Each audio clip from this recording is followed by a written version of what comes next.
आम तौर पर हम सब अपनी खुशियाँ कहाँ ढूंढते हैं? अपने दोस्तों में, अपनी फैमिली में, अपने ऑफिस में, अपने बिजनेस में, अपने कॉलेज में, यानी कि एक्सटर्नल फैक्टर्स में। जबकि खुशियों का सोर्स एक्सटर्नल नहीं, इंटरनल होता है। क्या आपने कभी नोटिस किया है, जब आपका मन अशांत होता है तो आपको खुशियाँ कहीं नहीं मिलती? खुशी तो वो स्टेट ऑफ माइंड है जो इंटरनल हैप्पीनेस से आती है, एक्सटर्नल से नहीं। इसीलिए अगर माइंड को ट्रेंड कर लिया जाए तो इंसान हर हाल में खुश रह सकता है। एक्सटर्नल फैक्टर से कुछ देर के लिए खुशी डेफिनेटली मिल सकती है। मतलब ये कि अगर आपको आईफोन मिल जाए तो आपको टेम्पररी हैप्पीनेस ज़रूर मिलेगी, लेकिन अगर आप अंदर से खुश नहीं हैं तो फिर आपको आईफोन तो क्या, आपका ड्रीम स्पेसशिप भी खुशी नहीं दे सकता। जिस इंसान ने अपने माइंड को ट्रेंड कर लिया वो हर हाल में खुश रह सकता है, पॉजिटिव रह सकता है। लेकिन जिसको रोना है उसके लिए छोटे से छोटा रीज़न भी काफ़ी है। तो दुख का सारा खेल एक्सटर्नल फैक्टर और चीज़ों से नहीं, बल्कि हमारी थॉट्स, हमारे मेंटल स्टेट से जुड़ा होता है। गुस्से में दोस्त भी दुश्मन लगने लगते हैं, लेकिन अगर मूड अच्छा हो तो हम दुश्मन को भी दोस्त बना लेते हैं।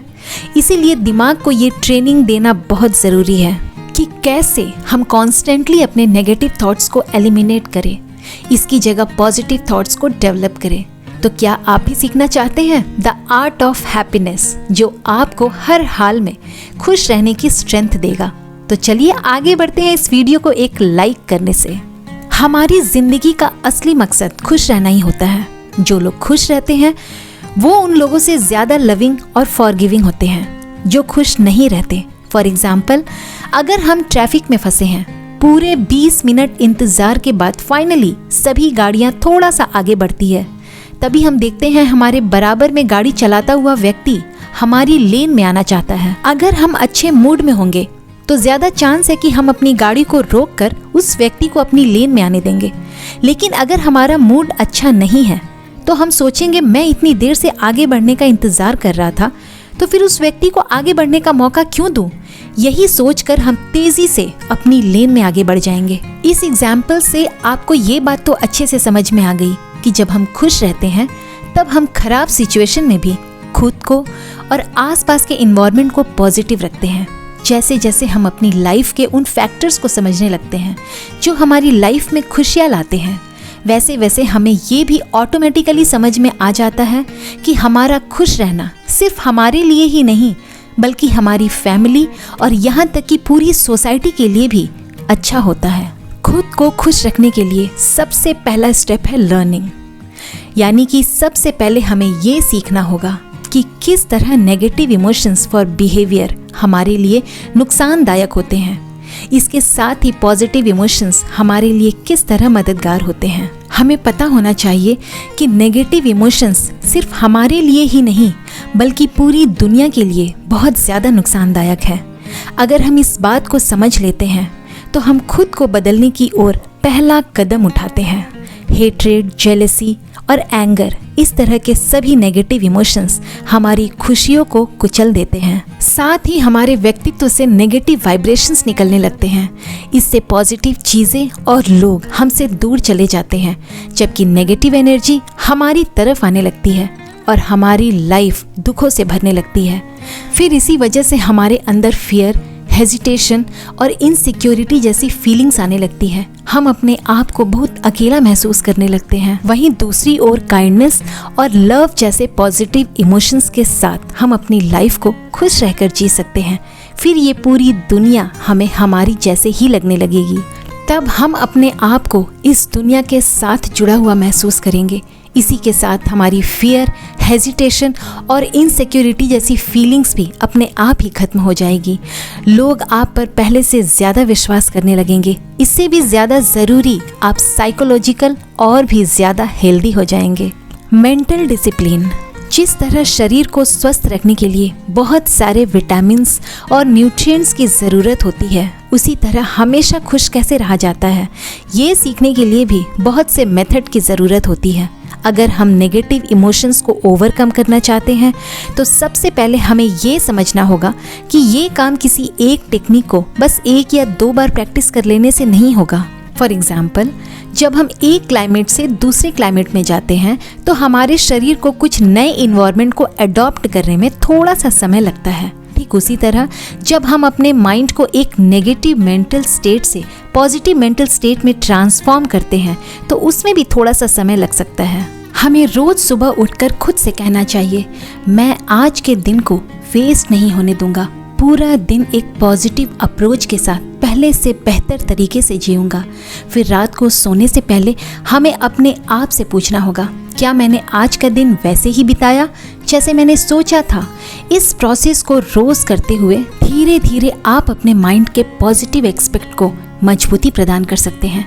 शुरुआत में पॉजिटिविटी आपको नेगेटिविटी के सामने बहुत छोटी लगेगी, लेकिन उसके बाद धीरे धीरे नेगेटिव बिहेवियर आपके लाइफ से अपने आप ही गायब होने लगेंगे। Importance of education in life. अगर हमें किसी भी समस्या का समाधान निकालना होता है तो हमारी नॉलेज ही हमारे काम आती है। इस नॉलेज को प्राप्त करने के अलग अलग लेवल्स होते हैं। जैसे स्टोन एज में इंसानों को ये नहीं पता था कि खाना कैसे पकाते हैं, इसीलिए वो जंगली जानवरों की ही तरह खाते थे। फिर जैसे जैसे समय बीता इंसानों ने भी प्रोग्रेस करना शुरू किया। इसके बाद सीखा कि खाना कैसे पकाया जाता है, किस तरह उसमें मसाले डालकर उसे और टेस्टी बनाया जा सकता है। फिर इसी तरह उन्होंने अलग अलग तरह के डिशेस बनाना सीखा। अब अगर हम आज के समय की बात करें तो जब हम कभी बीमार होते हैं तो अपनी नॉलेज की वजह से ही हम ये समझ पाते हैं कि कौन सा खाना हमारी सेहत के लिए अच्छा नहीं है। चाहे हमारे मन में उसे खाने की इच्छा क्यों ना हो, फिर भी हम यही कोशिश करते हैं कि हम उन चीज़ों को ना खाएं। इस एग्जाम्पल से एक बात तो साफ है, जितनी अच्छी हमारी नॉलेज होगी उतने ही अच्छे से हम अपनी लाइफ को जिएंगे। हमें अपने बिहेवियर के लॉन्ग टर्म और शॉर्ट टर्म कॉन्सिक्वेंसेस को भी कंपेयर करना आना चाहिए। फॉर एन एग्जाम्पल, गुस्सा तो सभी प्राणियों को आता है, लेकिन जंगली जानवरों को ये नहीं पता होता कि गुस्सा उनके लिए हानिकारक है। हम इंसानों को ये बात पता होती है कि गुस्सा हमारे लिए हानिकारक है, क्योंकि हमारे पास इस बात की नॉलेज है। इसी तरह जितना ज्यादा हम जानेंगे कौन सी चीजें हमारे जीवन में खुशियाँ लाती है, कौन सी चीजें दुख लाती है, उतने ही ज्यादा अच्छे तरीके से हम अपनी लाइफ को जिएंगे। ये सब कुछ जानने के लिए ही हमें एजुकेशन की ज़रूरत होती है, इसीलिए एजुकेशन की हमारी लाइफ में इतनी इम्पोर्टेंस है। लेकिन आज के समाज में एक समस्या ये भी है कि हम समझते हैं कि एजुकेशन हमें सिर्फ चालाक बनाने में काम आती है। कभी कभी तो लोग ये भी मान लेते हैं कि जो व्यक्ति एजुकेटेड नहीं होता या कम एजुकेटेड होता है वो ज़्यादा ईमानदार होता है। अभी तक हमारे समाज ने इस बात को पूरी तरह से नहीं समझा है। नॉलेज और एजुकेशन का असली काम हमारी लाइफ में डिसिप्लिन लाना है। जब हम अपने इंटेलिजेंस से खुद को अंदर से बदलते हैं तभी हम अपनी नॉलेज का सही इस्तेमाल कर पाते हैं। Change is the only constant. कभी कभी लोग एक बहुत बड़ी गलती कर देते हैं, वो दुख को अस्वाभाविक समझ लेते हैं। दुख तो हमारे जीवन का ही एक हिस्सा है, लेकिन लोग इस बात को अस्वीकार कर देते हैं, खुद को पीड़ित बताकर किसी और को दोषी ठहराने लगते हैं। जबकि रियलिटी में देखा जाए तो कोई दोषी होता ही नहीं है। केवल एक ही चीज़ है जो स्थायी होती है, वह है बदलाव।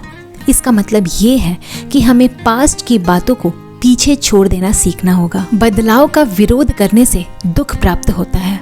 बदलाव का विरोध करना ही दुख का मूल कारण होता है। एक बार अगर हमने बदलाव को स्वीकार कर लिया तो हम खुलकर उसे संबोधित कर सकते हैं, हम उसका मतलब समझ सकते हैं, उससे कुछ सीख सकते हैं। लोग चोट लगने पर खुद की या दूसरों की निंदा करने लगते हैं। किसी काम के लिए देर तक लाइन में खड़ा होना पड़े तो परेशान होकर सरकार की निंदा करने लगते हैं। लेकिन जब वो बदलाव को स्वीकार कर लेते हैं तब उनकी प्रगति होती है, तभी वह शांत होते हैं और परिस्थिति को बदलते हैं। यही वह राह है जो उन्हें खुशी की तरफ ले जाती है। Be honest about your limits. आत्मविश्वास को बढ़ाने के लिए बहुत से अलग अलग तरीके होते हैं। उनमें से ज़्यादातर तरीके ऐसे होते हैं जिनमें हम खुद को चुनौती देते हैं।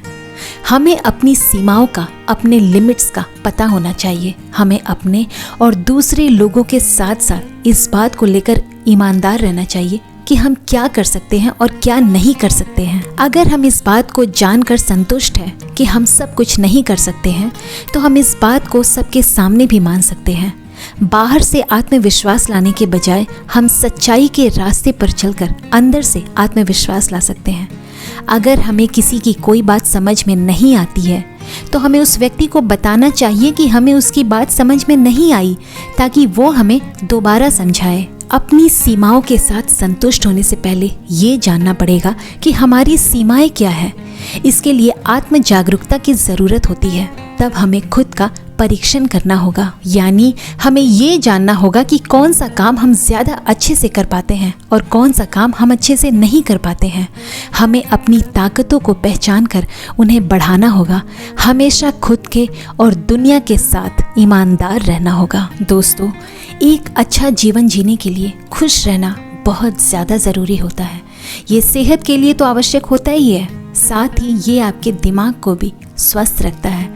आप खुश रहेंगे तो आपके रिश्ते, आपके काम, आपकी दिनचर्या सभी अच्छी तरह से पूर्ण हो सकेंगी और आपको एक सुकून भरी नींद आ सकेगी।